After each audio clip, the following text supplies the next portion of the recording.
Bandeirantes de Rádio. Quando você sintoniza Bandeirantes. Quando ouve pela internet no seu computador. Quando seleciona Bandeirantes no aplicativo. É fato e certo. É fato e certo que você encontra informação a todo momento. Para você saber. Para analisar e formar a sua própria ideia sobre os fatos. É fato e certo. Bandeirantes. A Rádio Bandeirantes Campinas é multiplataforma e você pode ouvi-la em qualquer lugar. No rádio AM 1170 e no FM 85,7. Nos aplicativos para celular, na Alexa. Alexa, ouvir Rádio Bandeirantes Campinas. Em nosso site, radiobandeirantescampinas.com.br. Notícia, esporte, opinião com credibilidade. Rádio Bandeirantes, fechada com você, fechada com a verdade.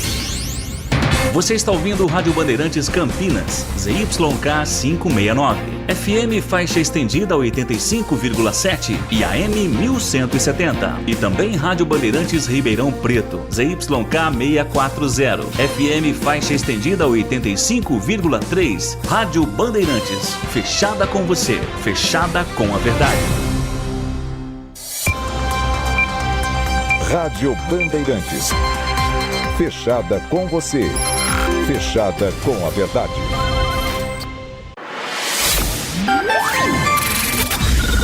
Manhã Bandeirantes.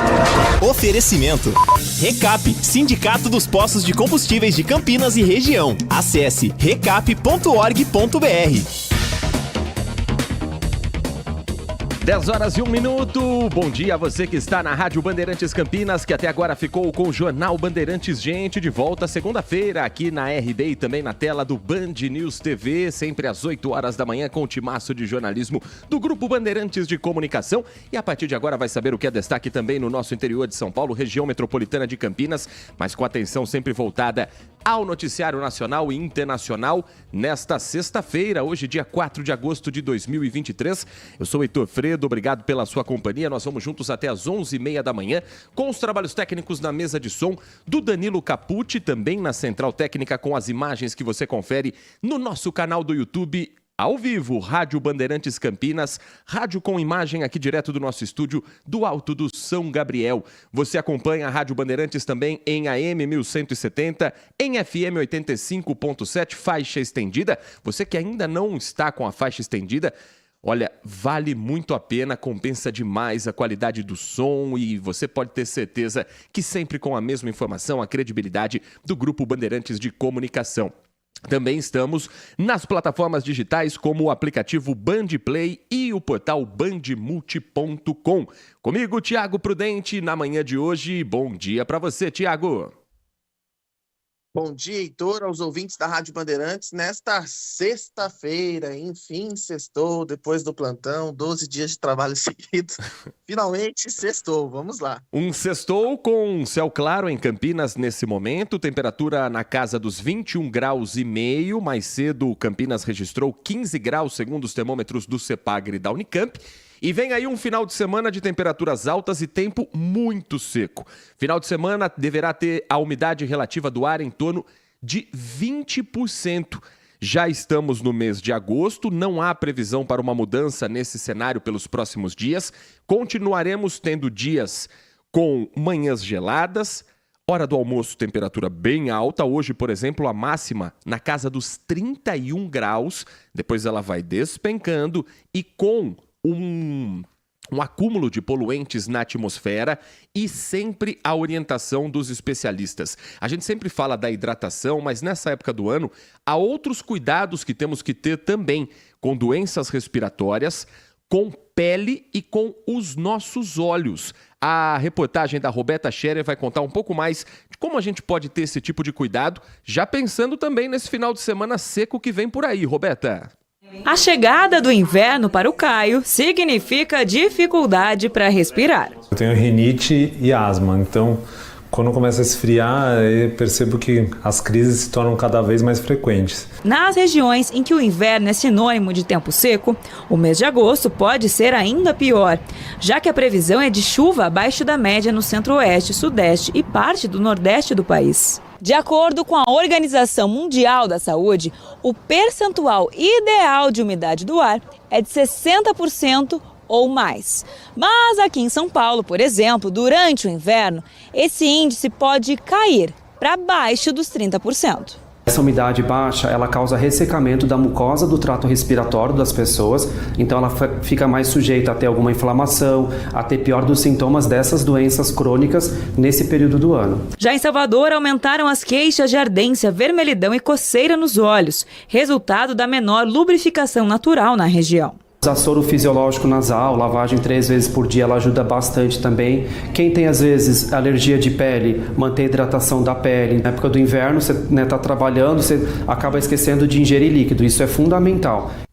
10h05, seco também é o humor do motorista que trafega nesse momento pelo anel viário Magalhães Teixeira, lentidão por conta da obra. Desde o início da semana a gente vem falando do trecho do quilômetro 9 da rodovia do anel viário Magalhães Teixeira, que faz ligação entre a Anhanguera, Bandeirantes e a rodovia Dom Pedro.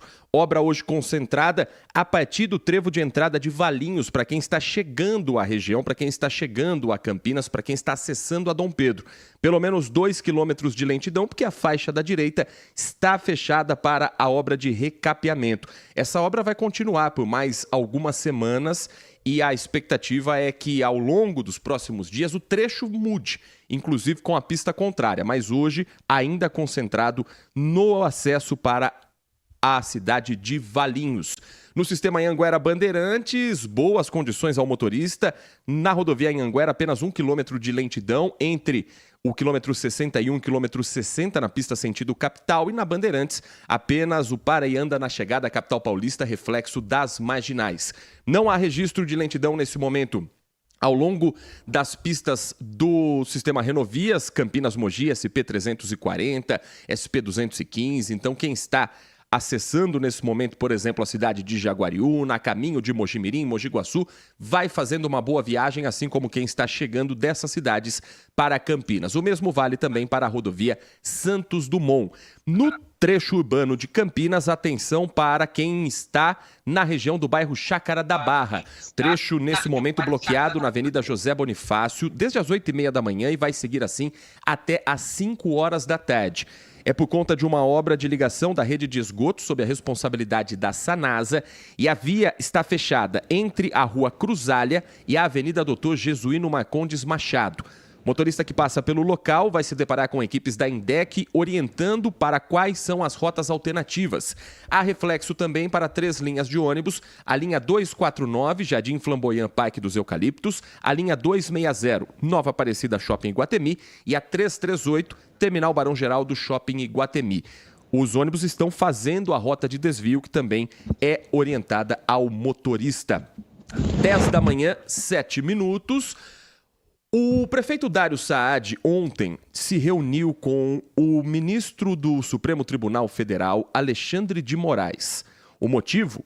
Uma discussão sobre as questões envolvendo a população em situação de rua e dependentes químicos, que ficam muitas vezes à mercê nas ruas das grandes cidades e não é diferente de Campinas.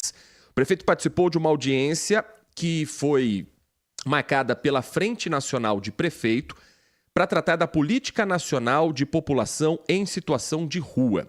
Dário, vale lembrar, é vice-presidente de saúde da Frente Nacional dos Prefeitos. Ele, como médico, também estuda esse assunto e essa reunião foi realizada na sede do STF em Brasília. Segundo o prefeito, a decisão tomada pelo ministro de exigir um plano de ação nacional foi importante para chamar os governos federal e estadual para participarem do financiamento das políticas públicas para essa população. A Frente Nacional de Prefeitos vai ingressar com um pedido para integrar o processo na ação que determina que o governo federal institua uma política nacional para a população em situação de rua. Decisão tomada após uma reunião entre dirigentes da entidade e o ministro do STF, Alexandre de Moraes. Na semana passada, Alexandre de Moraes determinou 120 dias para a elaboração do plano a partir de um diagnóstico da situação, indicando o número de pessoas em situação de rua por área geográfica. Nós temos um trecho do que foi falado nessa reunião pelo prefeito Dário Saad, o que foi apresentado sobre a situação de Campinas. Você vai acompanhar conosco agora no Manhã Bandeirantes. Você vai perceber que ao fundo tem algumas conversas paralelas, tem algum som que você vai ouvir, porque não é uma entrevista. É o trecho exato do momento em que Dário Saad apresenta os planos de Campinas para a população em situação de rua. E também discute uma lei que foi aprovada na Câmara Municipal e derrubada pelo Ministério Público. Vamos acompanhar. Quase 1.000 moradores de rua em Campinas, feitos pelo censo, 85% têm dependência química, em torno de 70% drogas e álcool. É uma situação extremamente complexa e o atendimento, principalmente da saúde mental, é que falta essa parceria com o governo federal. Existiu no país um movimento muito importante, de muito mérito, que foi a deshospitalização do sistema de saúde mental, a luta antimanicomial.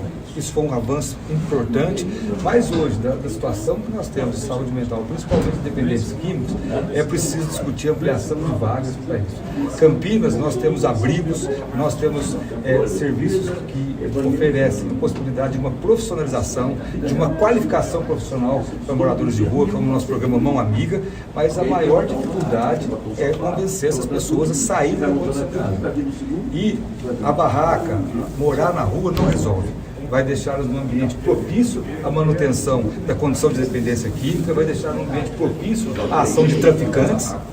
E se os municípios não ofertassem nenhum abrigamento, nenhum abrigo, nós entenderíamos a posição de de morar numa barraca. Mas os municípios oferecem abrigos, oferecem condições adequadas. E muitas vezes, na grande maioria das vezes, as pessoas não saem daquela condição porque não querem um mínimo de regras, querem ficar próximo ao fornecimento de drogas, querem ficar numa condição desumana. Só para terminar, em Campinas, tinha uma lei da Câmara que proibia a distribuição de alimentos no centro da cidade, desde que o município oferecesse local adequado para que as ONGs, as entidades, levassem alimentação. O Ministério Público entrou com uma ação de crime contra a humanidade, contra a Prefeitura, por conta de uma lei como essa.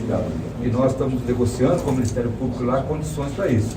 Quer dizer, a entidade pode doar alimento, mas no centro ela vai a um local que a Prefeitura conseguiu, com higiene, com limpeza, com tudo adequado, e nós fomos aí questionados, inclusive pelo Ministério Público. Por isso que os prefeitos comunicaram a situação do ministro Alexandre de Moraes. Essa decisão do ministro, que foi importante para chamar a discussão nacional, vai colocar o governo do Estado, os governos do Estado e o governo federal para participar no financiamento dessas políticas públicas. Só os municípios sozinhos não suportam mais. Então essa reunião foi super importante, a decisão do ministro foi fundamental para chamar a atenção, e agora a Frente Nacional dos Prefeitos vai entrar na ação, argumentando as questões de esclarecimentos, sugestões para aprimorar essa decisão do ministro. Obrigado. Esse é o prefeito Dário Saad em audiência com o ministro Alexandre de Moraes, junto à Frente Nacional de Prefeitos, para discutir a política nacional da população em situação de rua. O último censo da população em situação de rua em Campinas apontou que, dos cerca de 1.000 entrevistados, 85% utilizavam alguma substância química. E isso inclui também o álcool, não apenas a droga, mas isso inclui também o álcool. Há muita gente que está em situação de rua em função do alcoolismo. O prefeito citou o programa Mão Amiga, que é um projeto que Campinas tem com a intenção de promover a reinserção social por meio da qualificação profissional de pessoas em situação de rua, oferecendo, durante o curso, uma bolsa com um valor que é de R$ 277 o fix, equivalente ali a pouco mais de R$ 1.200, para um período de 12 a 24 meses, de 1 a 2 anos. Isso começou em 2016 e, segundo dados oficiais da Prefeitura, o programa Mão Amiga já formou 97 pessoas em jardinagem e paisagismo e 22 pessoas em auxiliar de veterinária. E o prefeito Dário Saad, Tiago Prudente, cita no final um projeto que foi aprovado pela Câmara Municipal, mas depois contestado pelo Ministério Público, para que não haja a distribuição de alimentos onde estão esses moradores em situação de rua. Então, para que as ONGs não cheguem até as pessoas, mas que essa população vá a abrigos que são destinados para que haja uma estrutura e também uma possibilidade de diálogo, de tentar convencer esses moradores a irem aos albergues municipais, a entrarem nesses programas da Prefeitura de Campinas.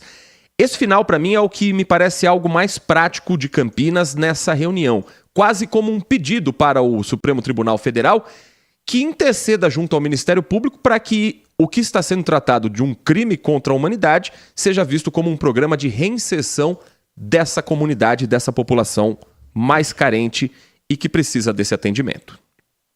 Sem dúvida, essa parte final é uma parte mais prática, que causou uma polêmica aqui na cidade de Campinas, né? Essa questão que proibia, basicamente, para o ouvinte entender, proibia a distribuição de alimentos no centro da cidade, essa distribuição que acontece, que é realizada por ONGs, instituições, igrejas, entidades que vão até o centro de Campinas e acabam distribuindo ali marmitas, sopas, cobertores e tal.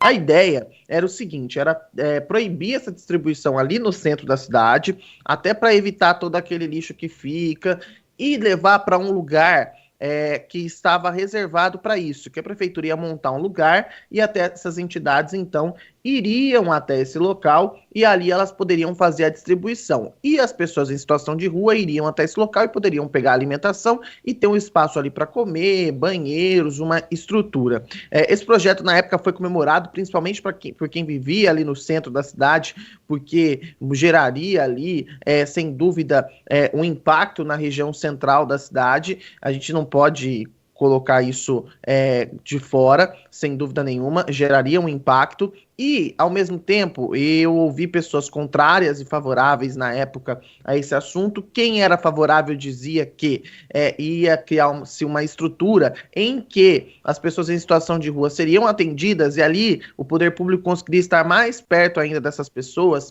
e possivelmente ajudar nesse convencimento de sair das ruas. Já quem era contrário dizia que isso ia fazer com que muitas pessoas em situação de rua não tivessem acesso a essa alimentação, porque elas não iriam até esses locais, e pontuava ali muitas coisas que poderiam estar infringindo a lei, porque estava proibindo ali de fazer essa distribuição. Ponto. Dito isso, o projeto não foi para frente, foi aprovado, mas tem essa discussão aí judicial. Mas é algo que precisa ser discutido, porque pode ser uma solução. E eu acho que tem que ser colocados os pontos a favor e os pontos contra. Acho que outros dois pontos que o prefeito cita, que são muito importantes, é a questão da ampliação da rede de atendimento psicológico a essas pessoas.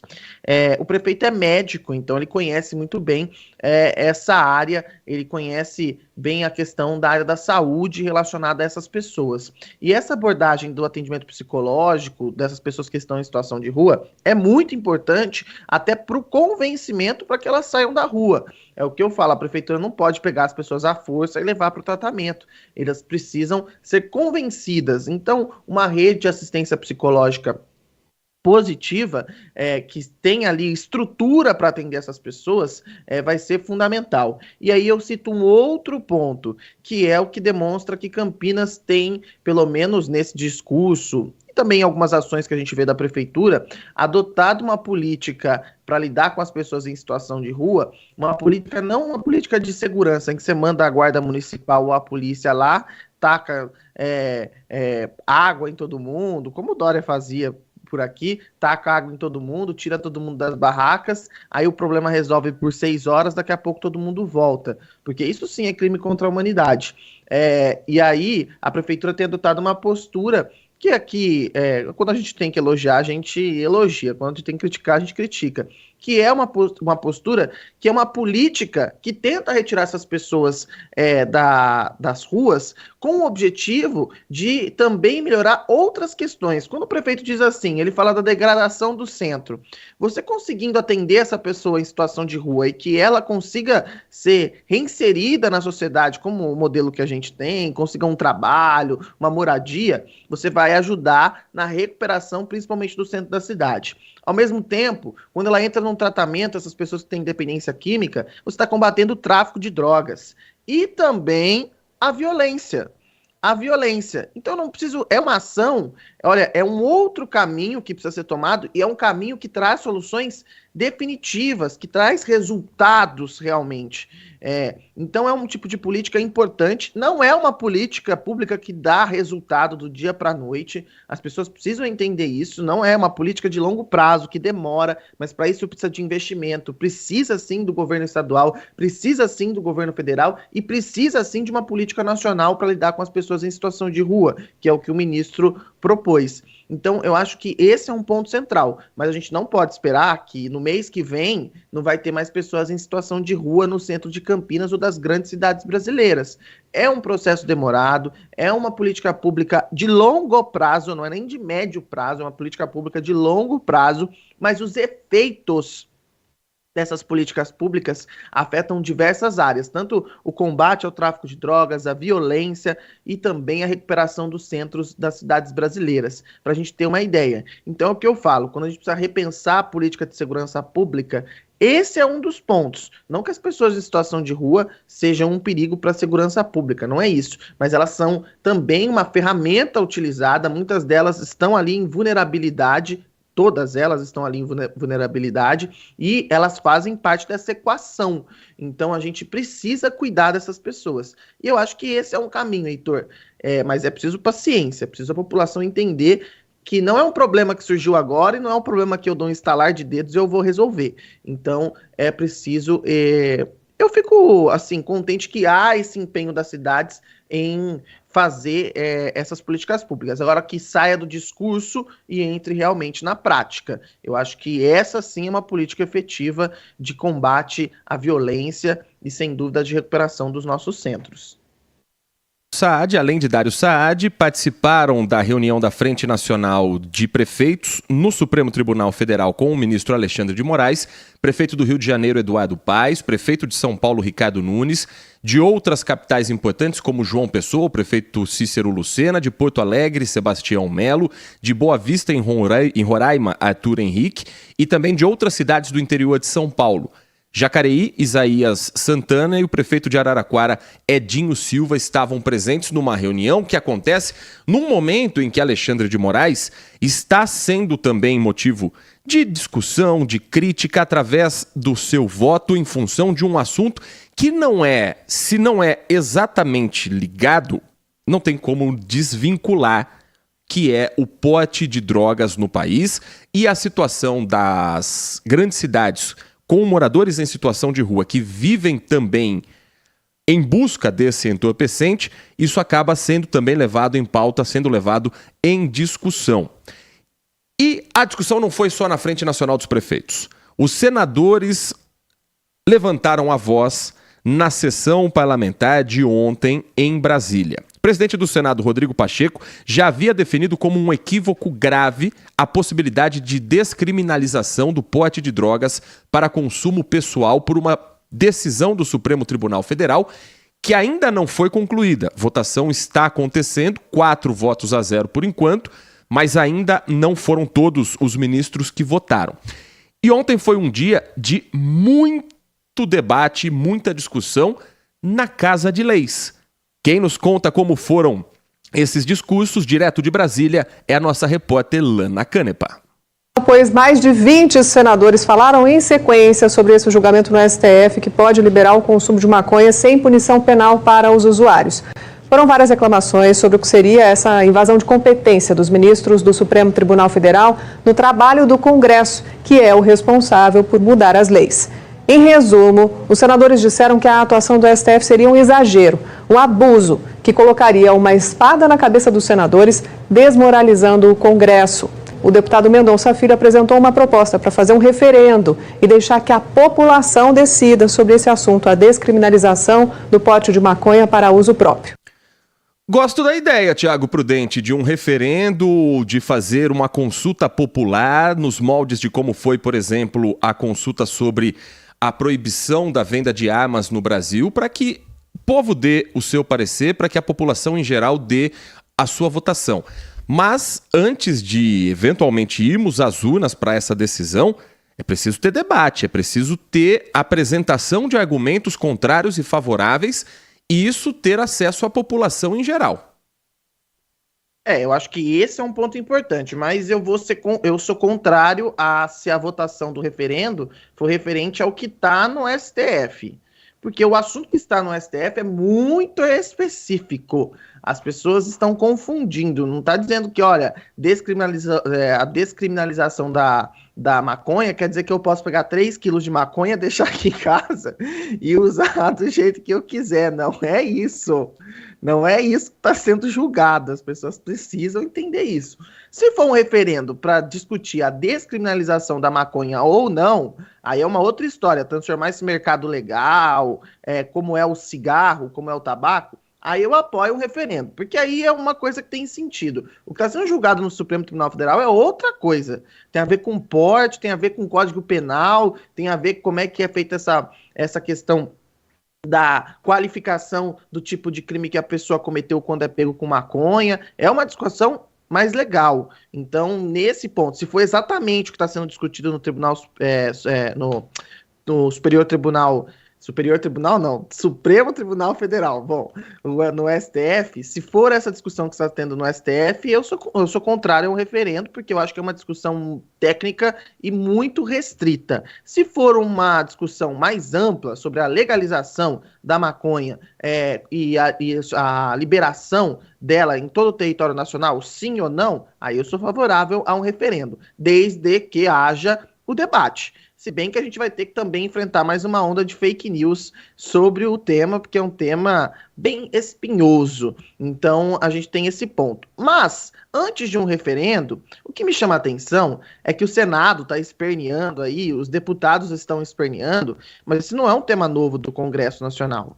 Não é um tema novo. E os senadores, então, não podem nem espernear, porque a maioria já está no Senado desde a última legislatura, porque eles têm um mandato de 8 anos, e muitos foram reeleitos diversas vezes. Deputados também, porque o índice de renovação da Câmara foi alto nos últimos anos, mas ainda assim existem muitos deputados de mandatos aí de 3, 4 mandatos. E esse assunto já esteve na pauta. O Congresso já pôde discutir esse assunto. E agora que os senadores e os deputados não debatem esse assunto, e esse assunto chega ao Supremo por uma ação que passou por outras instâncias, aí o que acontece? Nossa, o Supremo está tomando a prerrogativa do Congresso. E por que o Congresso não discutiu isso antes? Por que o Congresso não debateu esse assunto? Por que o Congresso, ao invés de ficar esperneando agora, não vai debater esse assunto?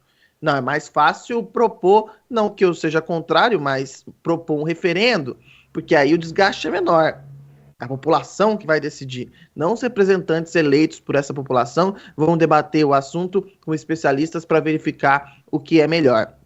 Então, ao mesmo tempo, Heitor, que eu sou favorável ao referendo se ele for geral, eu também tenho críticas a essa proposta, uma vez que me parece mais, olha só, agora vocês vão decidir aí, tá? Porque a gente não quer discutir esse assunto aqui, porque a gente perde voto se discute esse assunto. Então, é basicamente isso, sabe? Eu sinto essa questão. Então, me desculpe o presidente do Senado, Rodrigo Pacheco. É bom ele parar de jogar para a torcida, porque se ele quisesse discutir esse assunto mesmo, vamos discutir o assunto, monta uma comissão, vamos lá. Ele tem poder para isso. Ou ele não é o presidente do Congresso Nacional? Eu não sou o presidente do Congresso Nacional. Eu não tenho poder para isso. E a gente está fazendo a nossa parte como imprensa, fazendo a discussão desse assunto. E o Congresso, olha, a imprensa está fazendo a discussão, o STF está fazendo a discussão, mas o Congresso Nacional, que era para fazer a discussão, não está fazendo a discussão. Está lá em jantar, com todo respeito ao jantar que teve ao ministro Cristiano Zanin do STF, fazendo negociata de emenda e ministério de reforma ministerial. Então, as prioridades dos senadores e dos deputados não são essas do que eles falam da boca para fora, porque essa não é prioridade do Congresso Nacional. Tiago separou bem o que está sendo julgado com o que pode eventualmente vir a ser um referendo ou um plebiscito. Agora, diante do que nós temos em Brasília de deputados e senadores, eu particularmente, para grandes decisões, me sentiria mais confortável de uma grande consulta popular do que deixar nas mãos dos 513 deputados, dos 81 senadores, que vão ter seus interesses políticos, seus interesses de base, e que podem mudar leis muito importantes no Brasil. Nós não temos um histórico de grandes consultas populares. Brasil, da era da democracia para cá, depois da ditadura militar, teve em 93 o plebiscito sobre a forma de governo, se seríamos uma monarquia, isso quase, imagina voltarmos a ser uma monarquia, mas isso foi colocado ali como possibilidade. Uma monarquia, um parlamentarismo ou presidencialismo, venceu o presidencialismo. Em 2005, o referendo sobre a proibição da comercialização de armas de fogo e munição, que foi o que mais mobilizou, de fato, o Brasil, e nessa consulta a maioria do eleitorado preferiu votar pelo não, ou seja, contra a proibição. Em 2010 teve um no Acre, mas bem pontual, sobre o novo horário para o estado. Em 2011 teve um que foi só para o estado do Pará, se seria dividido em 3, viraria Pará, Carajás e Tapajós. A população votou contra a criação dos 2 novos estados. E em 2014 Campinas teve um plebiscito, a gente nem sempre lembra, mas para a criação de 2 novos distritos. Isso foi no dia 5 de outubro de 2014 e elevou Ouro Verde e Campo Grande às condições de distritos administrativos. Eu acho que grandes decisões assim eu prefiro que sejam colocadas para a população do que nas mãos dos deputados, que a gente sabe que nem sempre representam de fato quem os elegeu. Muitas vezes representam muito mais pequenos grupos políticos. O ouvinte participa conosco pelo 971021493. O Adriano Vermelho escreve: não, eu não sei a solução, não sei como convencer alguém a sair dessa situação colérica, degradante e desumana, mas ele tem a certeza que alimentar ou agasalhar uma pobre alma perdida e que não responde por si seja a solução. Afinal, a sua humanidade, seu discernimento social foi devorado por sua sanha química que definitivamente controla a vida. Na opinião do Adriano Vermelho, a luta deve ser antes com campanhas massivas no intuito de impedir, avisar, alertar as pessoas dos malefícios da drogadição e de maneira forte chocar os jovens, mostrando a zumbificação de quem entra nesse mundo. Existem campanhas, Proed, por exemplo, é uma delas, da Polícia Militar, que age dentro das escolas públicas. Me lembro nos anos 90 de campanhas fortes, algumas bem pesadas mesmo, de combate à droga, com presença de atores, atrizes, muita gente que estava ali, que já teve ali algum contato com o entorpecente, mas estava ali, eu lembro da musiquinha, sou vivo, não uso drogas. Foi uma tentativa, mas que não diminuiu assim o consumo. Talvez algo mais sério, mais profundo, mais estudado possa ser, por que não, uma solução. Mas é algo bem complexo de fato. Agradecendo também ao Bruno Henrique, que está falando sobre um avião de um circo que está passando pela cidade de Campinas com um som bem alto que incomoda aos moradores que estão ali ouvindo essa chamada do circo. Publicidade hoje em dia até em jeitos bem diferentes de chegar ao consumidor. São 10h31, nós vamos para um rápido intervalo. Na volta, atualização sobre a denúncia contra o vereador Marcelo da Farmácia. Houve o pedido de abertura de comissão processante, negado pela maioria do plenário na Câmara Municipal, mas pode ter um novo passo a partir de um pedido da defesa do denunciante. O Thiago Prudente vai explicar isso pra gente logo depois do intervalo. E mais, informação sobre o fechamento do Bosque dos Jequitibás. Programação da Prefeitura era de reabertura do parque entre o final de julho, no máximo primeira semana de agosto. Já estamos na primeira semana de agosto. O que falta para reabrir o parque e qual o novo prazo da administração municipal? Reportagem vai girar daqui a pouco e trazer essa informação para você. Cenas dos próximos capítulos. São longos os capítulos e a gente conta o próximo daqui a pouco. Manhã Bandeirantes. É notícia. Consumidor. Muitas vezes, a qualidade do combustível que você coloca no tanque do seu veículo pode ser tão diferente quanto o preço que você paga por ele. Por isso, procure abastecer em postos de sua confiança e exija sempre o cupom fiscal. É seu direito e a sua garantia. Recap, Sindicato dos Postos de Combustíveis de Campinas e Região. Acesse recap.org.br. temporada 2023 de futebol na Rádio Bandeirantes. Campeonato Brasileiro com a melhor equipe esportiva do interior. Neste sábado, o Guarani vai encarar o Ituano às 17 horas no estádio Novelli Júnior em Itu. E no domingo, a Ponte Preta enfrenta a Chapecoense às 15h30 no estádio Moisés Lucarelli. Acompanhe a melhor cobertura em FM 85,7 e AM 1170 e também pelo youtube.com/Rádio Bandeirantes Campinas. Futebol é com a Bandeirantes. Futebol é com a Bandeirantes. Laia, laia, laia, laia, laia, Bandeirantes. Futebol. A JFL Alarmes oferece as melhores soluções em alarmes, sensores, cercas elétricas, câmeras de segurança, interfones, motores para portões e muito mais para sua casa ou negócio. Peça pela marca de alarmes e cercas elétricas mais premiada do Brasil. Procure uma revenda JFL mais próxima de você ou acesse jflalarmes.com.br/distribuidores. JFL Alarmes, referência no desenvolvimento de soluções para proteger quem você ama. Agora, News Drops com o Henrique do Vale, direto da Flórida. O ex-presidente Donald Trump foi indiciado ontem, pois enfrenta acusações criminais pelos seus supostos esforços para derrubar a eleição de 2020 e permanecer no cargo. A acusação descreve o complô para derrubar a eleição de 2020, que culminou na insurreição no Capitólio dos Estados Unidos no dia 6 de janeiro de 2021. Antes da audiência inicial do ex-presidente em Washington, D.C., a Polícia Metropolitana trabalhou com parceiros federais de aplicação de lei justamente para garantir a segurança dos residentes e também visitantes da cidade. O Tribunal Federal onde Trump compareceu fica inclusive a vários quarteirões do Capitólio.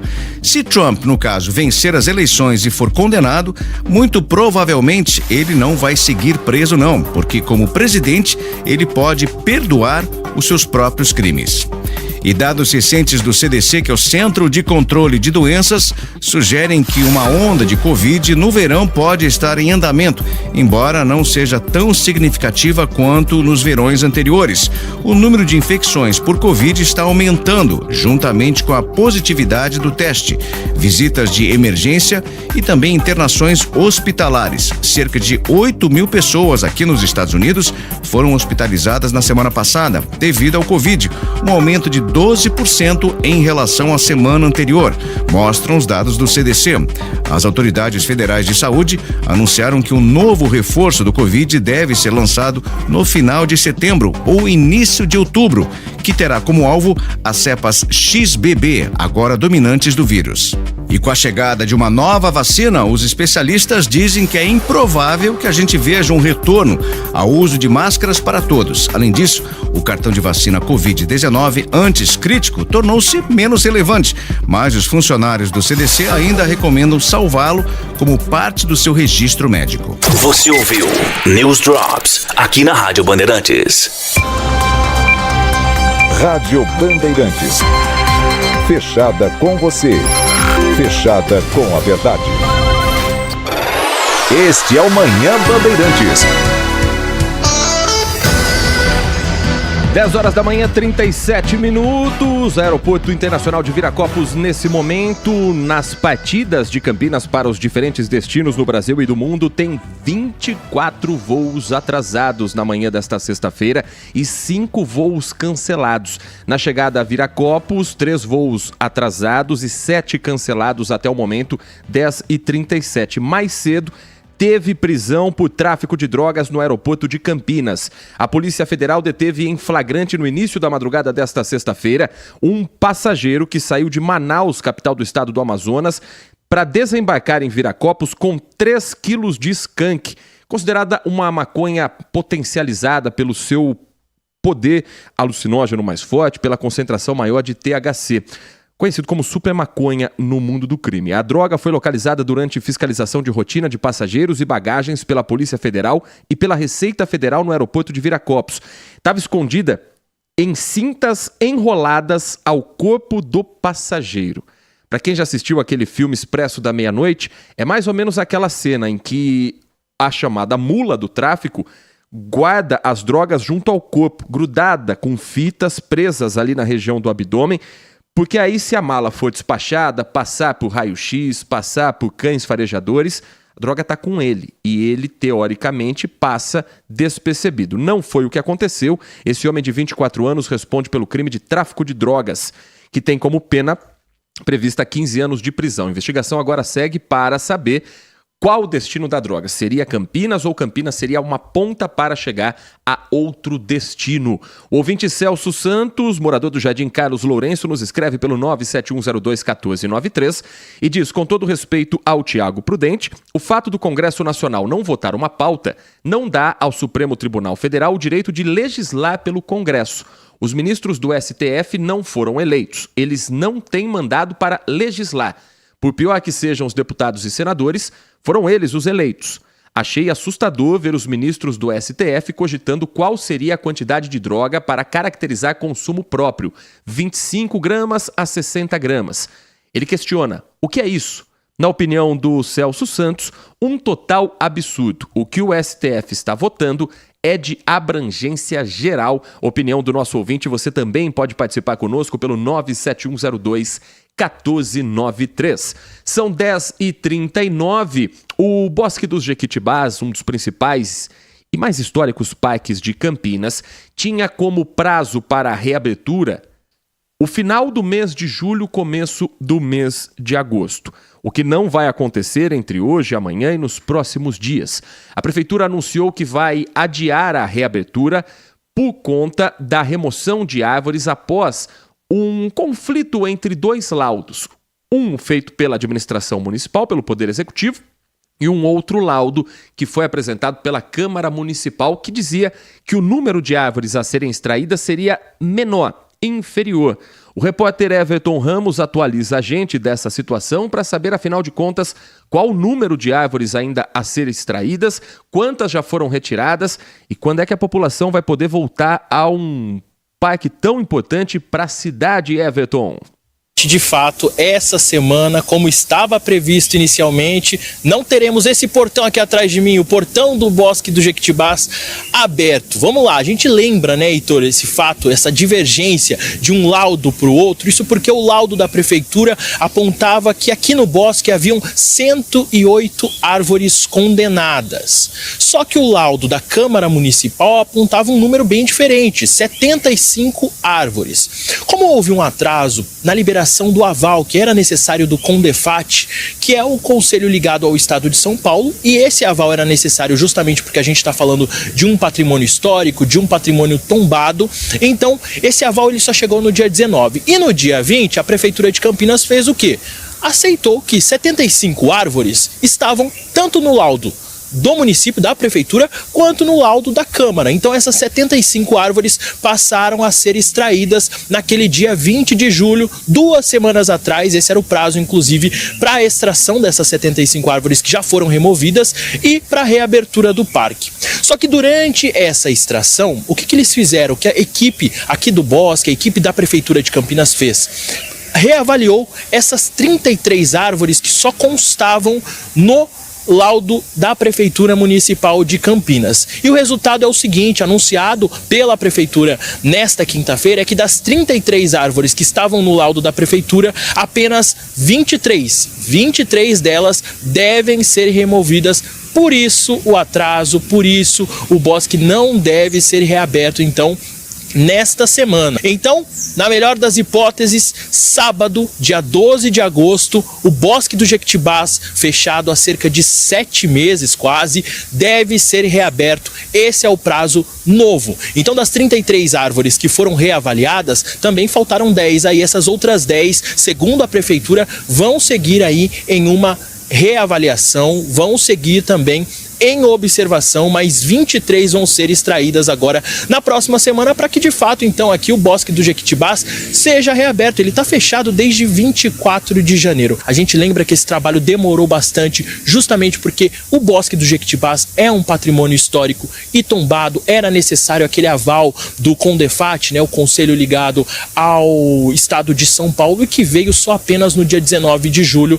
Já no dia 20 os trabalhos começaram por aqui, 75 árvores foram removidas, as outras 23 devem ser removidas na próxima semana, a partir de amanhã, na verdade, até a semana que vem, para que de fato, Heitor, a gente volte aqui da próxima vez para falar da reabertura do Bosque do Jequitibás, não é mesmo? Tomara, Everton Ramos, e tomara que esse novo prazo seja cumprido. Agora, eu sou a favor sempre, Tiago Prudente. Eu prefiro uma obra mais lenta, que seja entregue realmente pronta e segura, nesse caso, a população, do que algo sendo feito às pressas e atropelando o processo. Ainda mais quando se fala de uma questão que também envolve o meio ambiente. Extração de árvore pode criar a chamada ilha de calor na cidade de Campinas. Então, quando você fala de algo tão delicado, é melhor demorar um pouco mais e só entregar quando estiver pronto, do que você fazer algo às pressas. O duro é falar isso para quem tem um comércio ali naquele entorno, para quem vive da movimentação do parque, para quem mora por ali, utiliza o Bosque do Jequitibás, e para a própria população, para a própria prefeitura, porque há um custo de manutenção, há um custo para ter a alimentação dos animais que ali estão, e isso não tem um retorno enquanto a população não puder ter acesso ao parque. Eu acho que você toca num ponto importante, né, que é essa questão de uma obra muito bem feita, de um trabalho bem realizado, e é isso que a gente espera, e é isso que é o ideal. Mas o que me chama a atenção nesse caso das árvores é como a prefeitura conseguiu bater cabeça nessa história, hein? É impressionante. Não tem uma bola dentro nessa história das árvores. Você já percebeu, Heitor? Todas as vezes, todos os anúncios, é impressionante como a Secretaria de Serviços Públicos foi incompetente nessa questão relacionada às árvores de Campinas. E não só na questão dos bosques, né? Porque a reclamação da retirada de árvores pela cidade, que são feitas pelo 156 também, tomam conta da prefeitura. Mas se o vereador vai lá e faz um pedido, a árvore é retirada rapidamente, até passa na frente da fila. Pelo menos os relatos são inúmeros aqui que a gente já recebeu na Rádio Bandeirantes dos ouvintes. Em todo caso, a gente tem que aguardar aí para ver se esse prazo vai ser cumprido, mas é algo que é muito importante. Os bosques da nossa cidade, as praças, e esse cuidado precisa ser constante. A gente está terminando esse trabalho agora, Heitor, a prefeitura está realizando esse trabalho agora, de retirada, mas eu quero ver se o monitoramento vai continuar. Concorda comigo? O monitoramento tem que continuar, para que a gente não viva novas tragédias. Então, é preciso ampliar esse plano, demonstrar na população que esse cuidado está sendo realizado, porque senão é aquele negócio, acontece uma tragédia, eu ajo de forma emergencial, aí daqui a pouco acontece de novo, eu tomo outra medida emergencial, precisa de um trabalho contínuo. Está fazendo a retirada dessas árvores e o monitoramento das outras árvores que estão na Lagoa do Taquaral, que estão aí no Bosque do Jequitibás, que estão nos outros bosques, que estão na Pedreira do Chapadão. Então é preciso um monitoramento constante. Mas olha, nessa história eu me surpreendo quanto a prefeitura conseguiu dar bola fora nessa história das árvores em Campinas. Não teve uma dentro, tudo fora.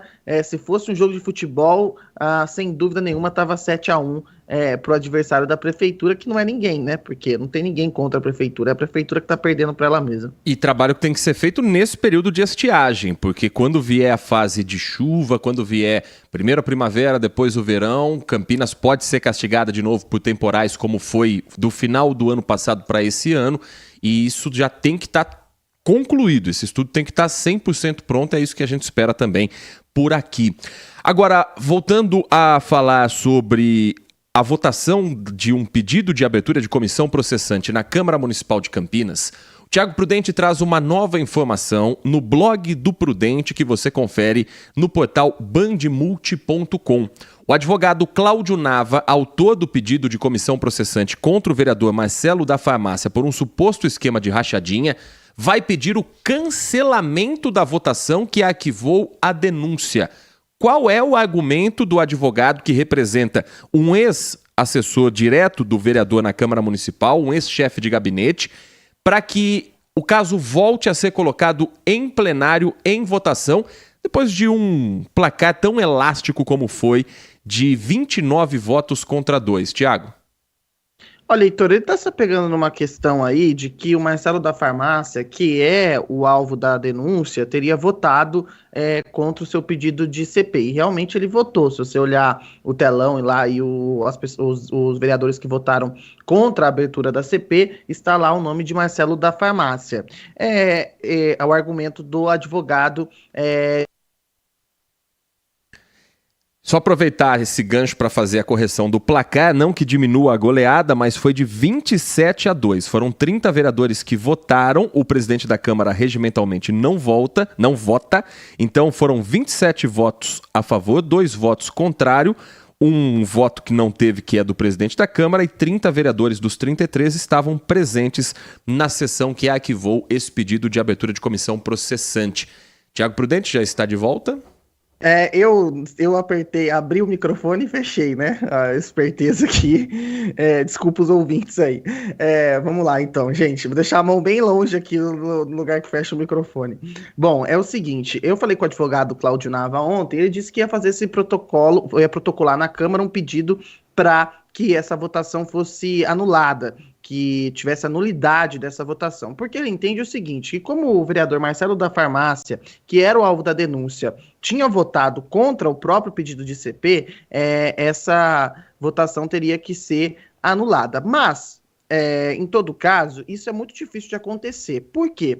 Se a votação tivesse sido apertada e o voto do vereador tivesse ali mudado alguma coisa, a gente teria uma chance aí de ter essa votação novamente. Mas, do contrário, mesmo que o voto do vereador Marcelo da Farmácia seja anulado, nós teremos aí 26 votos contrários à abertura da comissão processante. Então, algo que provavelmente não vai mudar o resultado. A Justiça já deu esse entendimento outras vezes, quando não há uma mudança do resultado, mesmo a anulação de um voto ou outro em algumas votações das câmaras de vereadores pelo país, não altera o resultado do que foi decidido. Além disso, a gente tem que pontuar que não existe nenhuma regra no regimento interno da Câmara que proíba o vereador que é denunciado de votar na sua CP. Se eu não estou enganado, Paulo Búfalo também votou naquela CP em que ele era o alvo, o pedido de CP contra ele.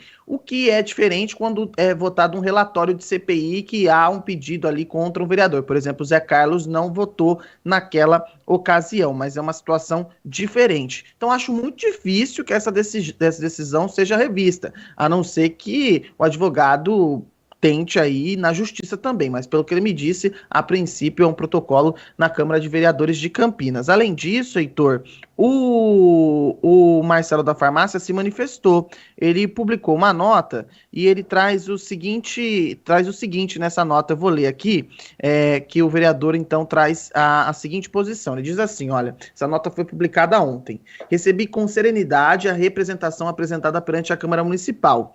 De início declaro que os fatos ali indicados são totalmente inverídicos e inverossímeis. Em razão disso, a Câmara Municipal de imediato rejeitou por ampla maioria a denúncia contra mim apresentada. A rejeição se deu pela total ausência de qualquer substrato probante às alegações apresentadas. Estou à disposição das autoridades para esclarecimentos adicionais que se façam necessários. Continuo trabalhando com muita dedicação pela cidade, pelos cidadãos e especialmente pela comunidade que me elegeu, assinado pelo vereador Marcelo da Farmácia. Eu li a nota completa, oficial por ele, porque o espaço sempre esteve aberto aqui para ele se manifestar, e ele decidiu se manifestar por nota sobre esse caso. Mas não explicou, por exemplo, os extratos bancários. Não explicou, por exemplo, as mensagens de WhatsApp que estão na denúncia.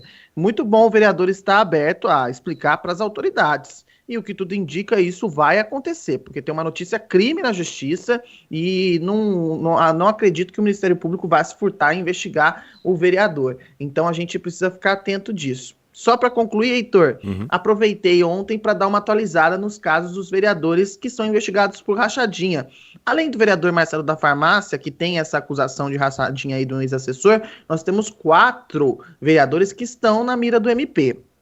São eles, Edson Ribeiro, que já tem um processo na justiça, e Otto Alejandro também, os dois estão numa fase de citação desse processo na justiça, de uma denúncia apresentada pelo Ministério Público à justiça. Então eles já respondem esse processo de suposta rachadinha nos seus gabinetes, Edson Ribeiro e Otto Alejandro, e a gente tem mais 2 vereadores que são investigados pelo MP, que ainda está naquela fase do inquérito, que é o Permínio Monteiro e o José Carlos, o ex-presidente da Câmara, que já está enrolado com outras coisas, mas também tem essa investigação correndo. Nesse caso, a investigação ainda está aberta. Então, para a gente ver aí, agora o Marcelo da Farmácia chega nessa lista de acusações aí referentes à rachadinha. 2 deles já estão na justiça, numa fase de citação, e a gente aguarda aí, portanto, são réus já. A gente tem que aguardar. E a lista vai crescendo, né, Heitor?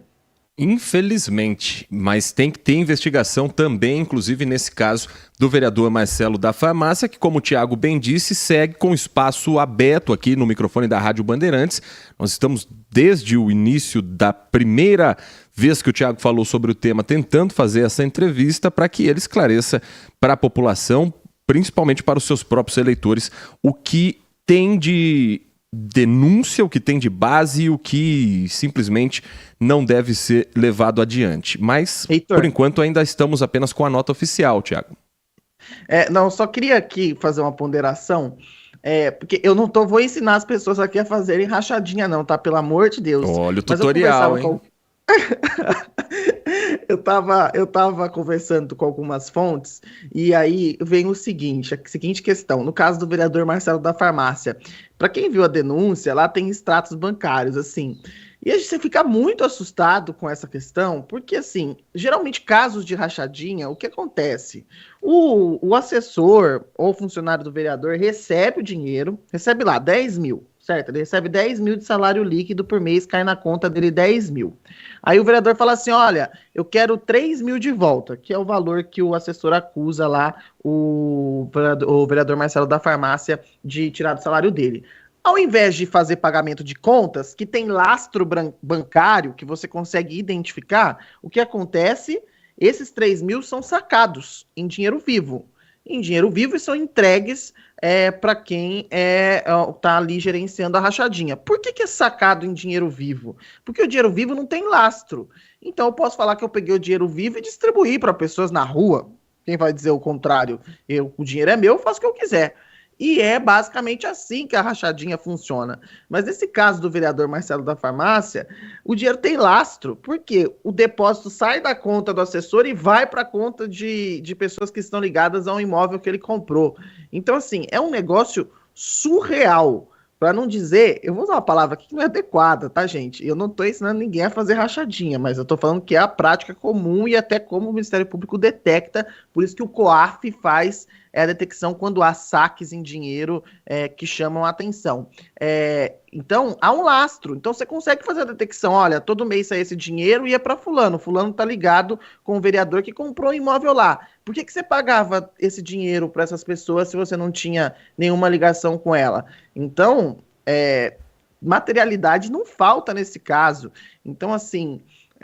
claro que essa conversa que eu tive com fontes não foram com políticos, mas com pessoas que cobrem política e falaram, gente, é de um amadorismo total comparado a outros casos de rachadinha.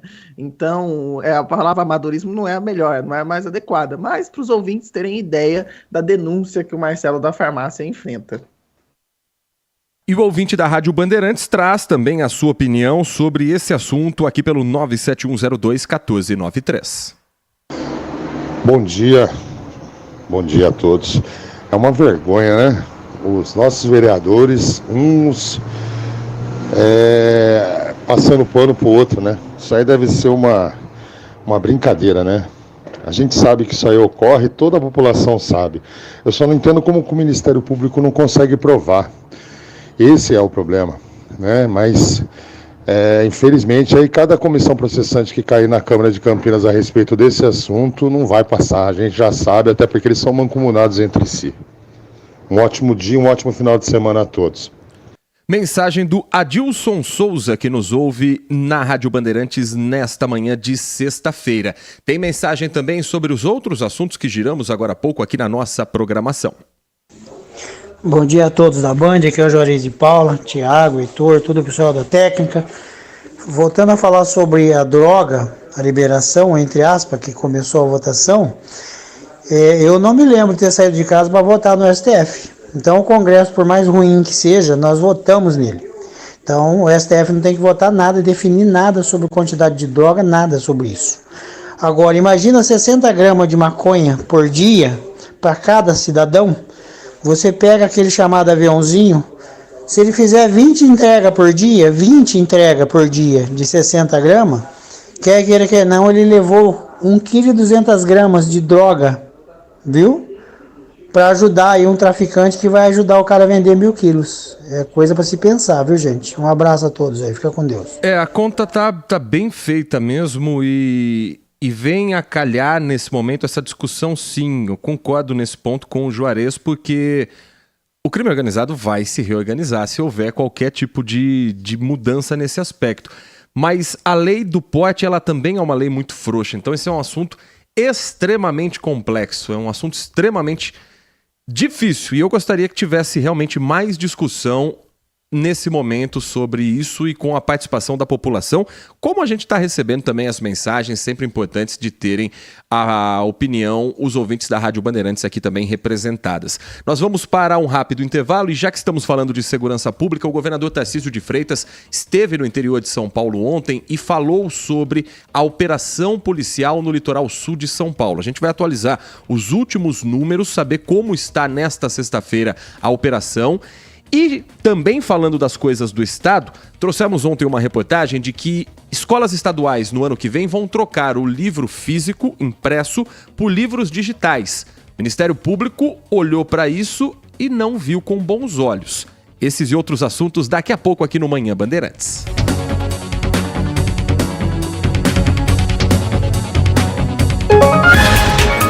Você está ouvindo Manhã Bandeirantes. Oferecimento.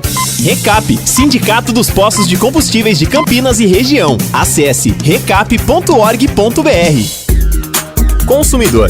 Muitas vezes, a qualidade do combustível que você coloca no tanque do seu veículo pode ser tão diferente quanto o preço que você paga por ele.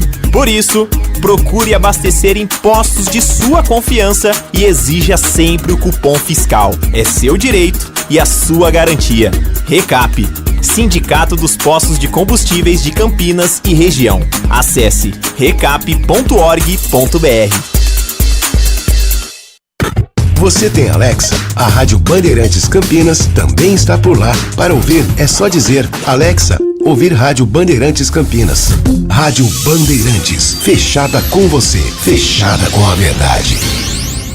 Ampla Aposentadorias é a sua empresa especialista em soluções de benefícios e aposentadorias do INSS. Nossa equipe cuidará de tudo, desde o cálculo do tempo de contribuição até a solicitação eficiente da sua aposentadoria no INSS, sempre buscando a melhor regra e o melhor valor. Com mais de 5 mil clientes satisfeitos, venha conquistar o seu sonho com a Ampla Aposentadorias. Ligue 19 98273 8053 ou 3399 3555, Avenida Norte Sul 575 Térreo, Cambuí.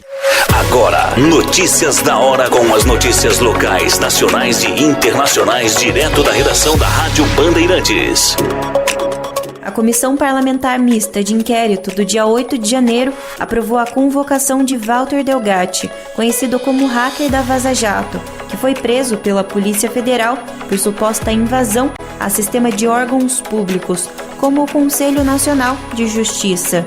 A relatora, Elisiane Gama, é uma das autoras da convocação de Delgatti. Para a senadora, ele poderá ajudar a esclarecer como a deputada Carla Zambelli atuou de modo a questionar a legitimidade do sistema eleitoral nas eleições de 2022. Você ouviu Notícias da Hora, aqui na Rádio Bandeirantes. Rádio Bandeirantes. Fechada com você. Fechada com a verdade. Este é o Manhã Bandeirantes. 11h02. Entidades ligadas ao movimento negro fizeram na noite de ontem, na cidade de São Paulo, no Lago São Francisco, que fica na região central, um ato pedindo o fim da Operação Escudo da Polícia Paulista no litoral sul de São Paulo. A operação já resultou em ao menos 16 mortes naquela região.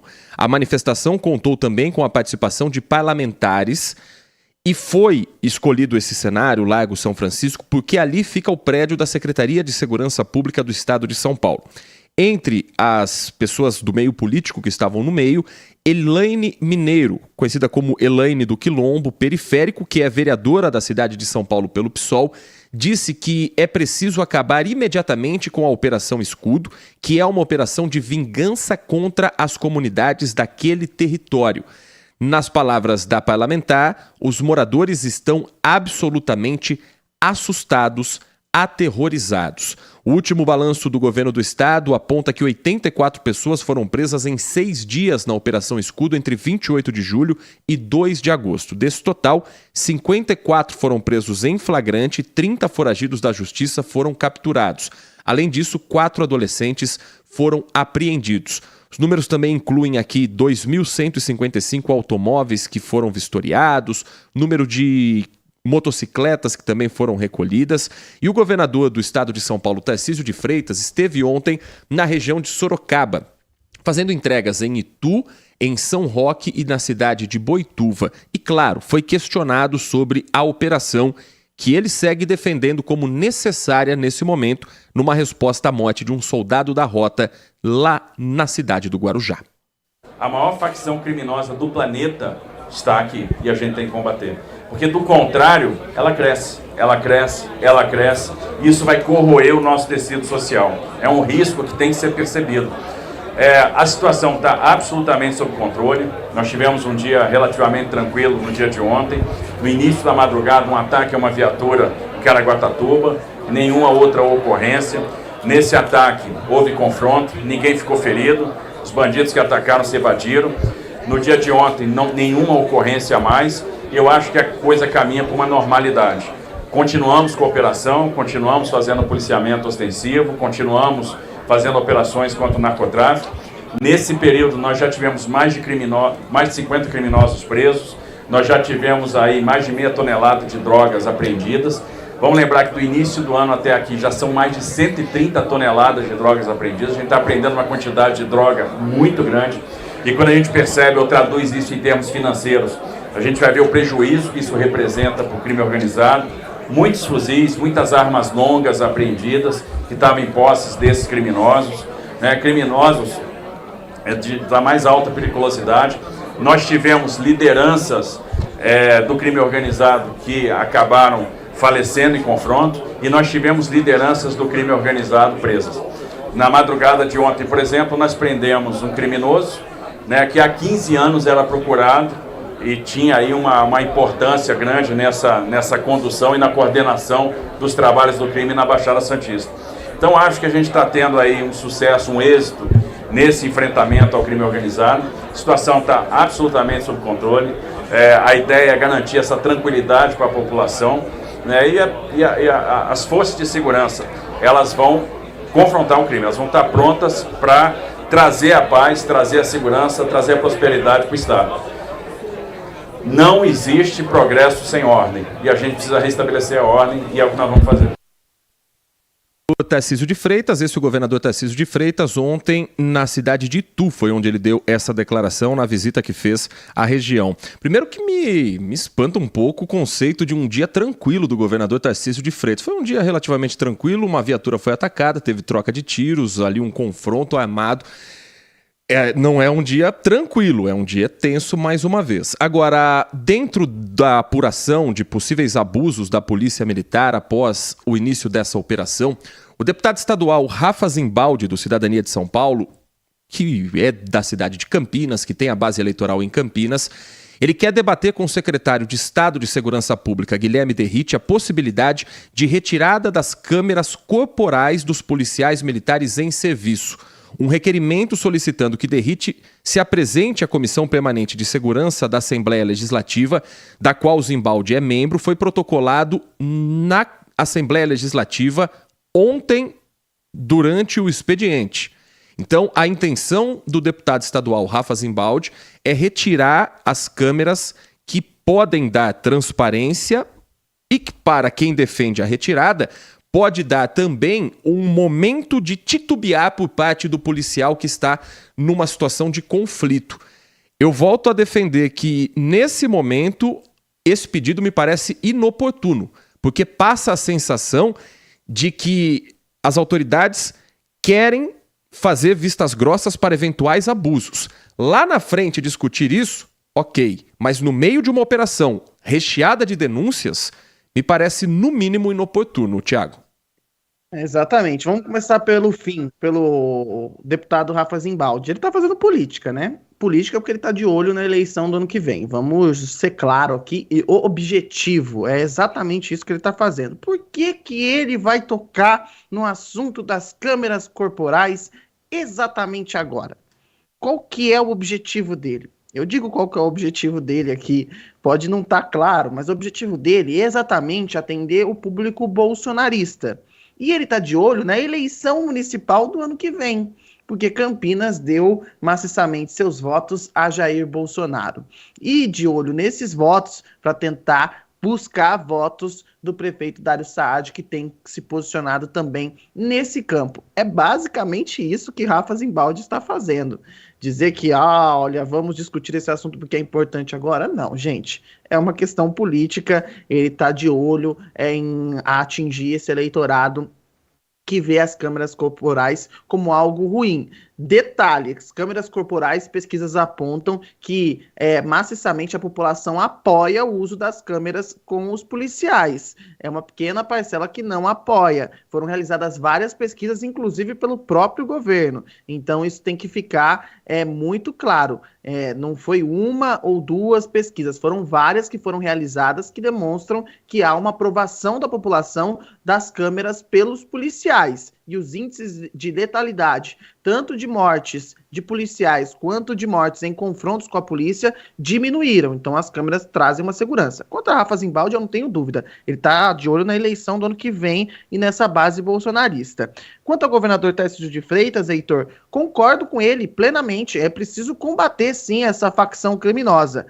Agora, será que esse é o melhor método de combater essa facção criminosa, promovendo essa guerra nas ruas? Eu tenho minhas dúvidas. Nós temos vários exemplos no nosso país que esse tipo de combate não funcionou em nada. Não deu resultado nenhum. Agora, se o Estado for entrar nessas comunidades para prestar um serviço mesmo, para valer, ao invés de polícia, só jogar a polícia lá dentro, colocar o policial risco de tomar um tiro e morrer, de risco de um inocente que está na comunidade tomar um tiro e morrer, e confrontos, tiroteios a céu aberto, isso não vai resolver em nada. Isso não é política de segurança pública, isso é política de faroeste. Então é preciso ter essa noção exata. Se o Estado for entrar nessas comunidades com saúde, educação, dando assistência real para que o crime saia dessas comunidades, aí sim. E fora isso, eu quero ver o trabalho de investigação para combater essa facção criminosa. Cadê o dinheiro? Tem que ir atrás do dinheiro dessa facção criminosa. Tem que ir atrás de quem facilita essa facção criminosa de atuar. Não ficar correndo atrás da ponta lá, do traficante da ponta, que prende e solta, porque está enxugando gelo. Tem que ir atrás de quem comanda essa facção criminosa. Isso sim vai desmantelar essa facção criminosa. E ir atrás de quem está no comando. Não adianta ficar enxugando gelo, porque esse tipo de operação que está sendo realizada no estado de São Paulo é o enxuga-gelo. É o que a polícia do Rio de Janeiro faz todos os dias, enxuga gelo. A única diferença que, pelo jeito, vai continuar sendo uma diferença é que no Rio de Janeiro há uma disputa territorial, ou seja, as facções criminosas do Rio de Janeiro e as milícias no Rio de Janeiro, elas acham que elas mandam naquele território, e a facção criminosa paulista, ela simplesmente vê o tráfico de drogas como um negócio, então geralmente ela não enfrenta a polícia, ela sai e deixa a polícia entrar. Isso era o que era rito. Saiu fora da curva nesse caso do Guarujá. Por isso que eu digo que efetivamente é preciso combater, mas um combate inteligente. E ir atrás do dinheiro dessa facção, isso sim vai ser um duro golpe, porque não adianta nada morte na ponta, prender, porque da meia hora, eles substituem quem tá lá vendendo droga por outra pessoa. Deixa eu chamar para a conversa o Henrique do Vale, que já está conosco. A gente vai trazer também os assuntos quentes dos Estados Unidos. Mas, Henrique, aproveitando a sua presença aqui, já muito obrigado por estar conosco. Sexta-feira é sempre o dia da nossa conexão Campinas, Flórida, Brasil e Estados Unidos. A política de combate ao crime dos Estados Unidos, chamada de tolerância zero, ela é tratada por muita gente no Brasil como uma solução. E ela teve também, em alguns momentos, grandes discussões, como, por exemplo, o uso das câmeras nos uniformes. No início, a lei que começou em 2013 era para que as câmeras acopladas aos uniformes dos policiais dessem mais transparência às operações. Mas de alguns anos para cá, a discussão está invertendo o eixo, porque as câmeras estariam também em situações, por exemplo, de protestos sociais, protestos políticos, registrando o rosto de cada um que está ali, e há um argumento de que a transparência também pode fazer com que essas pessoas fiquem expostas. Há algum tipo de debate nesse momento sobre o uso de câmeras nos uniformes, no fardamento dos policiais nos Estados Unidos? Ou isso já chegou a um consenso como algo que faz parte também da segurança pública? Bom dia para você. Bom dia, gente. Grande prazer estar com vocês nesta sexta-feira, mas como você acabou de falar, é um debate que continua ainda aqui nos Estados Unidos, justamente porque existe aquela história do direito do cidadão e, assim, o uso da própria imagem dele. Então, é uma coisa que a gente vem ouvindo falar aqui direto. Eu tenho amigos, inclusive, que são policiais, e eles me explicaram geralmente o que acontece quando isso, principalmente, essas imagens são colocadas, principalmente nos noticiários, aquela coisa toda.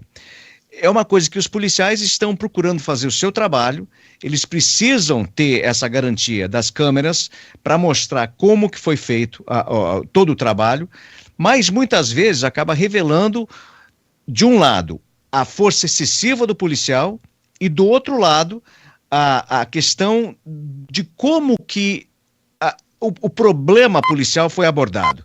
Então, quer dizer, a gente vê dois lados aí. O policial, às vezes, não pode fazer o que necessita ser feito, porque ele vai ser criticado pela forma com que trata a pessoa que está causando ou realizando o crime. E, por outro lado, acaba mostrando coisas que a polícia não deveria fazer e acaba fazendo. Mas é um debate que a gente vê muito acontecer por aqui. E é uma questão que, por enquanto, não existe uma solução que a gente pode dizer é dessa forma que acontece. É um debate que está continuando a acontecer e, sinceramente, eu acho que vai continuar acontecendo por bastante tempo. 11 da manhã, 15 minutos. A gente tem um intervalo ainda para fazer. Na volta a gente vai trazer os destaques das últimas horas, abrindo também a nossa conexão com o mundo. E, conforme prometido, a gente vai falar também da mudança do material didático em São Paulo para o digital. Daqui a pouquinho, depois do intervalo, a gente traz essa discussão. Manhã Bandeirantes é prestação de serviço. Consumidor, muitas vezes, a qualidade do combustível que você coloca no tanque do seu veículo pode ser tão diferente quanto o preço que você paga por ele. Por isso, procure abastecer em postos de sua confiança e exija sempre o cupom fiscal. É seu direito e a sua garantia. Recap, Sindicato dos Postos de Combustíveis de Campinas e Região. Acesse recap.org.br. Assista a Rádio Bandeirantes Campinas no YouTube. Jornalismo e esporte da sua cidade ao vivo e as transmissões de Ponte Preta e Guarani. youtube.com/Rádio Bandeirantes Campinas. Inscreva-se em nosso canal, ative as notificações e acompanhe a Rádio Bandeirantes onde você estiver. Rádio Bandeirantes, fechada com você, fechada com a verdade. Conheci a De Pascoal, que sempre me avisa se é hora de trocar ou se não precisa. Bateria, não precisa. Suspensão, não precisa. Se não precisa, a De Pascoal avisa. Diagnóstico sem custo, qualidade sem igual. Revisão de segurança é na De Pascoal. Acesse depascoal.com.br e encontre a loja mais próxima. Revisão de segurança é na De Pascoal. No trânsito, escolha a vida. Rádio Bandeirantes. Fechada com você. Fechada com a verdade. Este é o Manhã Bandeirantes. 11h17, agradecendo a sua audiência, você que está conosco desde as 10 da manhã, você que chegou pelo caminho aqui na Rádio Bandeirantes Campinas, agradecendo ao Marcos Silva Bedin, direto da cidade de Hortolândia, nos acompanhando também nesta sexta-feira. Tiago Prudente foi citado num comentário anterior de um ouvinte, quer dar um posicionamento? Que inclusive me mandaram até mensagem do pessoal aqui, o ouvinte falando, você não responde todos os comentários. Eu falei, gente, eu não respondo todos os comentários, porque é o espaço também do ouvinte discordar. E eu já dei a minha opinião. E muitas vezes pode parecer que o ouvinte está com uma opinião diferente da minha, por exemplo, no caso do STF aí, que o STF não tem que legislar. Eu também concordo. Eu só fiz uma ponderação que eu acho que o Congresso está de mimimi agora que o STF está decidindo, porque o Congresso se furtou a decidir. Então eu não discordo do ouvinte, eu só tenho uma avaliação diferente e ampla sobre isso, só para os ouvintes entenderem, porque aí às vezes os ouvintes ficam bravos. Olha, você não respondeu, mas não é isso, é que às vezes a gente concorda, às vezes discorda, e eu não rebato, porque é a opinião do ouvinte. Senão, vai ficar aqui eu sempre tentando desconstruir o que o ouvinte está falando. E é uma opinião que o ouvinte tem direito a dar, e esse é um espaço democrático, um espaço de discordância que a gente sempre preza aqui. 11h18, o governo do estado de São Paulo tem 10 dias para justificar a decisão de substituir livros didáticos por material digital na rede pública de ensino.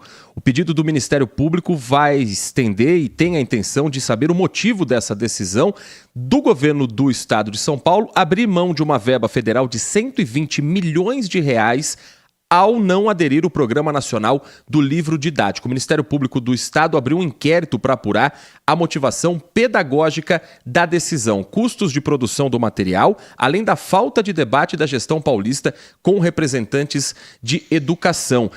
Henrique do Vale, nos Estados Unidos ainda existe o livro impresso dentro das salas de aula, porque no Brasil o governo do estado vai tirar isso, o que está gerando muita discussão pela falta de acesso à internet de boa parte da população.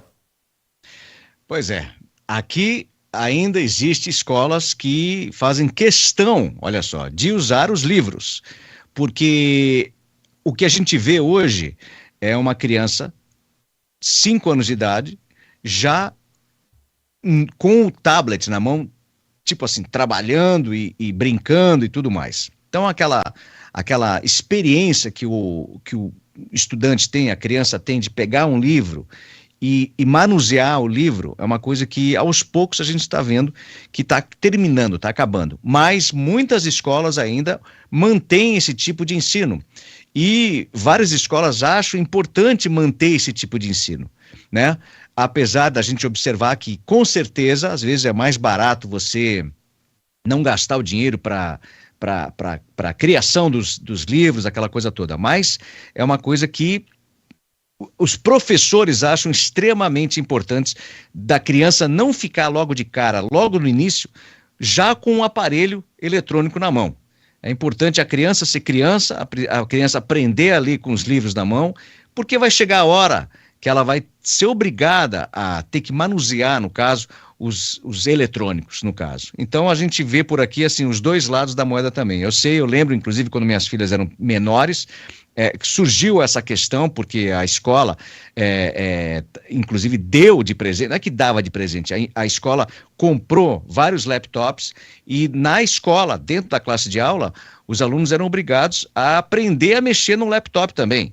Quer dizer, mas havia tanto o laptop quanto os livros normais. Então, as crianças eram obrigadas a ter os dois lados, né? Agora, na minha opinião, se você me perguntar o que eu acho que hoje a gente precisa ter criança com o livro na mão, porque, como você sabe, a gente vai às vezes nos restaurantes, a gente vê criança de 3, 4 anos, o pai, para não conversar com a criança, sei lá, dá o telefone celular ou dá o tablet na mão, vira uma coisa super assim, viciosa, né? Eu acho que a criança tem que aprender a desenhar, eu sou talvez meio careta nesse aspecto, mas eu acho muito importante a criança ser criança, porque depois ela vai ter o tempo dela para poder mexer com o eletrônico.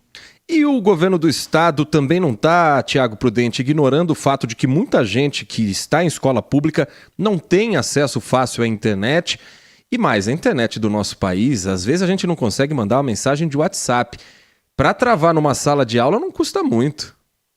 Eu acho que o governo do estado está colocando o carro na frente dos bois, porque Exatamente. as escolas não têm nem estrutura. Com todo respeito ao secretário aí, ele está precisando dar uma visitada aí nas escolas estaduais de São Paulo. Não tem estrutura, não tem laboratório de química, não tem laboratório de informática. Onde é que vai ter lousa digital, gente? Tem lousa, na escola que eu estudei, a lousa digital ficou 5 anos guardada lá, sem ser instalada. Então, pelo amor de Deus. E aí, olha a loucura que está acontecendo no estado de São Paulo. O livro digital, que é o livro, e eu não estou aqui criticando o conteúdo, se o conteúdo pode ser excelente, eu estou criticando a forma. Os professores estão imprimindo os livros e entregando as cópias para os alunos. Ué, mas não era para ser digital? Que sentido faz isso? Aí o Estado gasta novamente o dinheiro para imprimir os livros, sendo que o governo federal fornece os livros dentro do programa do Fundo Nacional de Educação. Aí o secretário de Educação disse assim, mas é que a gente avaliou que os livros do Fundo Nacional de Educação estão defasados e são ruins. Tudo bem, você avaliou isso? Sabe qual que é o conselho para o secretário?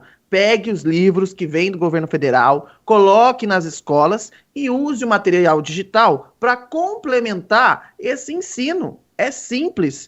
Agora a gente vai ter o quê? Escolas que, ao invés de ter lousa digital, o professor vai ter que ficar imprimindo um monte de cópia para entregar para os alunos. E sabe o que vai acontecer com essas cópias? Vão virar aviãozinho, vão virar bolinha para tacar no amigo. É isso que vai virar. E aí, nossa, um avanço na educação. Não, gente, as nossas escolas públicas têm defasagens estruturais seríssimas. Você que vai votar aí de 2 em 2 anos, vai numa escola pública.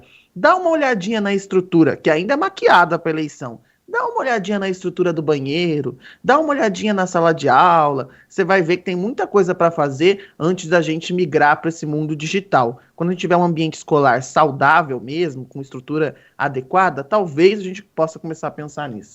E tem outra, deixa eu só complementar um raciocínio aqui muito interessante, porque o governo acaba gastando muito dinheiro com essa tecnologia, mas esquece que o principal elemento dentro de uma sala de aula é o professor, e o professor precisa ser bem remunerado para poder ensinar direito. Então não adianta você colocar uma série de tecnologias e esquecer que o professor precisa estar engajado com os alunos e tendo um salário tipo assim, justo, né? Então a gente esquece a questão da presença do professor dentro da classe de aula. Só para complementar o Henrique, né, Heitor? Uhum. O grande problema do estado de São Paulo é a falta de professores. Eu tô falando aqui, gente, porque eu estudei a minha vida toda em escola pública. Quantas vezes eu fiquei sem aula porque não tinha professor substituto, ou o professor que tinha as aulas saiu de licença, e esse é um problema que continua. Dá um pulo aí na escola estadual perto da sua casa para ver se não tá faltando professor. Henrique do Vale, aproveitamos o amigo para saber um pouco também das coisas que são discutidas no Brasil, como isso já está rendendo ou não discussões também nos Estados Unidos. E de lá para cá, dos Estados Unidos para o Brasil, quais são os destaques que o americano nesse momento se preocupa e que também pode gerar discussão aqui para a gente? Pois é, na verdade, o que está todo mundo falando foi o fato do ex-presidente Donald Trump ontem acabar se declarando inocente de 4 acusações criminais relacionadas às supostas, vamos dizer assim, tentativas de derrubar a eleição presidencial de 2020. Na verdade, se você está ouvindo a gente pela primeira vez, saiba que é a 3ª vez que o ex-presidente foi indiciado neste ano. Pois é. O fato é o seguinte, que a última alegação é que, no caso, ele estava determinado a permanecer no poder, né? Então, ontem, as pessoas que estiveram frente à corte em Washington, D.C., não tiveram acesso, logicamente, ao papo que ele teve junto com o juiz, mas os repórteres tiveram chance de observar o comportamento do ex-presidente Donald Trump. Foi a primeira vez, na verdade, que ele se deparou com a possibilidade de realmente ser preso, né? A princípio, parece que todo o processo, né, para saber se realmente ele vai responder o processo, não vai, o que vai acontecer, deve acontecer no dia 28 de agosto. O que acontece? a preocupação maior é que todas essas acusações criminais contra o ex-presidente vão ser resolvidas até as eleições. Existe a possibilidade deles correrem com esse tipo de coisa para que, no caso, essas determinações sejam realizadas antes de novembro do ano que vem. Porque se por acaso o ex-presidente Donald Trump for eleito novo presidente novamente, ele tem o poder de se dar o próprio perdão. Só que ontem, as pessoas que estavam analisando o comportamento do ex-presidente, viu que, na verdade, tipo assim, tá caindo a ficha. Fala, olha, se realmente eu for preso, eu vou ter que responder um processo como todo mundo. Ou seja, ele foi tratado de uma forma normal, ele não foi tratado como um ex-presidente dentro da corte. Então esse foi o feedback que os jornalistas deram nas principais cadeias de TV ontem. Então, é aquela história, tá todo mundo aí questionando para ver se realmente o Trump vai responder o processo antes das eleições, né? Só que depois que ele saiu, ele se tornou novamente o Donald Trump, acusando os repórteres, descrevendo que, no caso, é uma perseguição de uma figura política.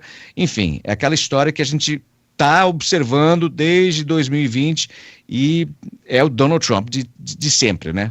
Parece apesar alguém disso, que a gente conhece aqui.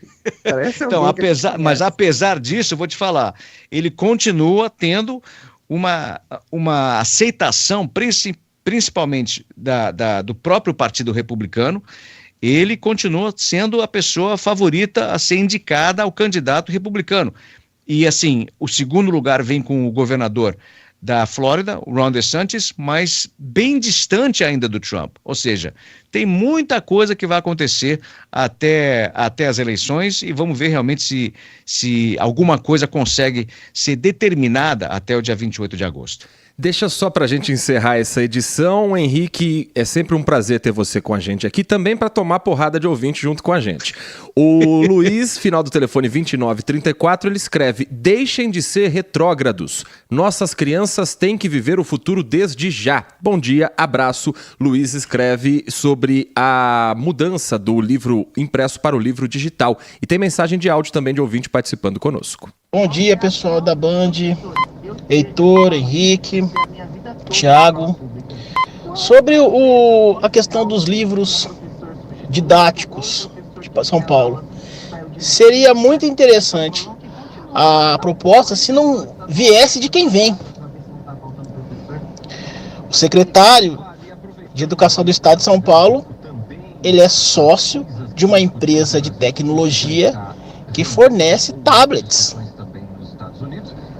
É para se ter um pé atrás com essa proposta.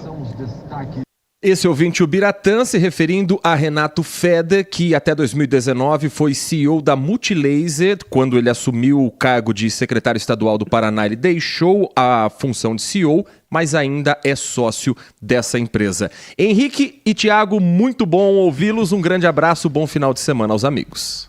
Bom final de semana, gente. Bom fim de semana aos ouvintes, Henrique, Heitor, e bora curtir o fim de semana. Tchau pra vocês, até segunda. Vem aí, valeu. Carlos Henrique no comando do Nossa Área, um grande abraço pra você e até segunda-feira.